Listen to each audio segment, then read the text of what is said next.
ದಿನ. ಯಾಕಂತ ಹೇಳಿದ್ರೆ ನಾನು ಗೌರವಿಸುವಂತಹ ಮತ್ತು ನಮ್ಮೆಲ್ಲರಿಗೂ ಒಂದು ರೋಲ್ ಮಾಡೆಲ್ ಆಗಿರುವಂತಹ ಡಾಕ್ಟರ್ PV ಭಂಡಾರಿ ಅವರೊಂದಿಗೆ ಒಂದು ಕಾರ್ಯಕ್ರಮದಲ್ಲಿ ಭಾಗಿಯಾಗ್ತಾ ಇದ್ದೇನೆ. ಈ ಕಾರ್ಯಕ್ರಮದಲ್ಲಿ ಭಾಗಿಯಾದ ನಂತರ ಗೌರಿ ಮೇಡಮ್ ಅವರನ್ನು ನೋಡಿ ನಮಗೂ ಸಹ ಒಂದು ಇನ್ಸ್ಪಿರೇಷನ್ ಬಂದಿದೆ, ನಾವು ಇನ್ನೂ ಸಹ ಇನ್ವಾಲ್ವ್ಮೆಂಟ್ ತಗೊಳ್ಬೇಕು ಅಂತ ಹೇಳಿ.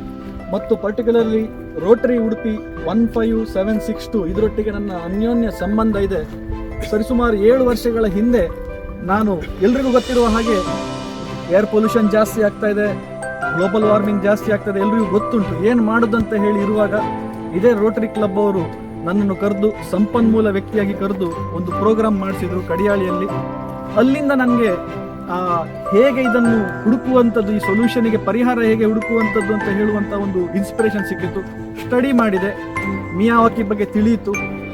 ಬ್ಯಾಂಗ್ಳೂರು, ಚೆನ್ನೈಯಲ್ಲಿ ಹೋಗಿ ಸ್ಟಡಿ ಮಾಡಿದ ನಂತರ ಆಲ್ಮೋಸ್ಟ್ 5 ಇಯರ್ಸ್ ಬ್ಯಾಕ್ ನನ್ನ ಮನೆಯಲ್ಲೇ ಒಂದು 2 ಸೆಂಟ್ಸ್ ಜಾಗದಲ್ಲಿ 840 ಸ್ಕ್ವೇರ್ ಫೀಟ್ ಜಾಗದಲ್ಲಿ 220 ಸಸಿ ನೆಟ್ಟಿದ್ದು. ಇವತ್ತು ಅದು ದೊಡ್ಡ ಕಾಡಾಗಿದೆ, ಬಹಳಷ್ಟು ಜನ ನೋಡಿ ಬಂದಿದ್ದಾರೆ. ಅದನ್ನು ನೋಡಿ ಪುನಃ ರೋಟರಿ ಕ್ಲಬ್ನವರೇ 15762 ಚಾರ್ಟರ್ನವರೇ ಕಲ್ಯಾಣಪುರದಲ್ಲಿ ನೀಲಾಗ್ರೀಸ್ ಕಾಲೇಜಲ್ಲಿ ಒಂದು ಹೇಮಂತ್ ಕುಮಾರ್ ಅವರ ಇದರಲ್ಲಿ ಮೇಡಮ್ ಕೂಡ ಬಂದಿದ್ರು.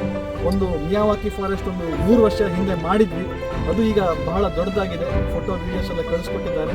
ಸೊ ಹೀಗಾಗಿ ಸ್ನೇಹಿತರೆ, ಹೇಳುವಂಥ ಮಾತು ಕೊನೆಯದಾಗಿ ನನ್ನ ಒಂದು ಟೀಮ್ ಆಗಿ ವರ್ಕ್ ಮಾಡಿದರೆ ಏನು ಕೆಲಸ ಮಾಡ್ಬೋದು ಅಂತ ಹೇಳಲಿಕ್ಕೆ ಇದೊಂದು ನಿದರ್ಶನ. ಯಾಕಂತ ಹೇಳಿದ್ರೆ ಅಭಯ, ನಮ್ಮ ಸೈಕ್ಯಾಟ್ರಿಕ್ ರಿಹ್ಯಾಬಿಲಿಟೇಷನ್ ಸೆಂಟರ್ನ ನಾಗರಾಜ್ ಅವರು ಇರ್ಬೋದು, ಭಂಡಾರಿ ಸರ್ ಅವರದ್ದು ಸಪೋರ್ಟ್ ಇರ್ಬೋದು, ರೋಟರಿ ಕ್ಲಬ್ನವರು ಸ್ಪಂದಿಸಿದಿರ್ಬೋದು, ಮತ್ತು ಮಧುಸೂದನ್ ಹೇರೂರಿನವರು ಅವರು ಕೂಡ ಸಪೋರ್ಟ್ ಮಾಡಿದ್ದು, ಎಲ್ಲವೂ ಕೂಡಿ ಬಂದಂಥ ಒಂದು ಟೀಮ್ ವರ್ಕಲ್ಲಿ ಸಸ್ಯ ಶ್ಯಾಮಲ ಬಹಳ ಸುಂದರವಾಗಿ ನಾವು ನಿರೀಕ್ಷೆ ಮಾಡುವಕ್ಕಿಂತ ಹೆಚ್ಚಿನಲ್ಲಿ ಪ್ರಾರಂಭವಾಗಿದೆ.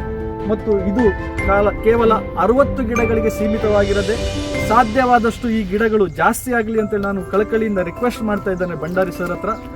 ಮತ್ತು ಕೊನೆಯದಾಗಿ ಮಾತು ಹೇಳುವಕ್ಕಿಂತ ಮುಂಚೆ, ಕಳೆದ ಒಂದು 10 ದಿವಸ ಹಿಂದೆ ನಮಗೆ ಸೋದೆ ಮಠಾಧೀಶರ ಆಶೀರ್ವಾದ ಸಿಗುವಂಥ ಒಂದು ಅವಕಾಶ ಸಿಕ್ಕಿತ್ತು. ಅಲ್ಲಿ ಅವರು 3 ವನಗಳನ್ನು ಮಾಡ್ತಾ ಇದ್ದಾರೆ. ಅವರು ಒಂದು ಮಾತು ಹೇಳಿದ್ರು, ಏನಂತ ಹೇಳಿದ್ರೆ, ರಾಜಸ್ಥಾನದಲ್ಲಿ ಇವತ್ತು 55 ಡಿಗ್ರಿ ಹೀಟ್ ನಾವು ಟಚ್ ಆಗಿದ್ದೇವೆ, ಡೆಲ್ಲಿಯಲ್ಲಿ ಆಲ್ಮೋಸ್ಟ್ 45 ಡಿಗ್ರಿ ಟಚ್ ಆಗಿದ್ದೇವೆ, ಇನ್ನೊಂದು 5 ಡಿಗ್ರಿ ಜಾಸ್ತಿ ಆಯ್ತು ಅಂತ ಹೇಳಿದ್ರೆ ರಾಜಸ್ಥಾನದಲ್ಲಿ ಯಾವುದೇ ಗಿಡ ಮರ ಬೆಳೆಯಲ್ಲ. ಸೊ ಅಂತಹ ಸ್ಥಿತಿಯಲ್ಲಿರುವಾಗ ಆ ಸ್ಥಿತಿ ಇಲ್ಲಿ ಈ ಭಾಗದಲ್ಲಿ ಬರಬಾರದು ಅಂತಾದರೆ ಎಲ್ಲರೂ ಒಗ್ಗೂಡಿ ಪ್ರತಿಯೊಬ್ಬರು ಇದನ್ನು ಬೆಳೆಸಬೇಕು ಅಂತ ಹೇಳುವಂಥ ಮಾತನ್ನು ನೆನಪಿಸ್ತೇನೆ.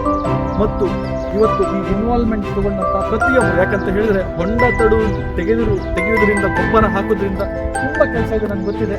ಎಲ್ಲರೂ ಕೂಡ ಮನಸಾರ ಇನ್ವಾಲ್ವ್ಮೆಂಟ್ ತಗೊಂಡಿದ್ದಾರೆ. ಆ ಎಲ್ಲರಿಗೂ ಸಹ ಧನ್ಯವಾದವನ್ನು ಅವಕಾಶ ಕೊಟ್ಟಂತೆ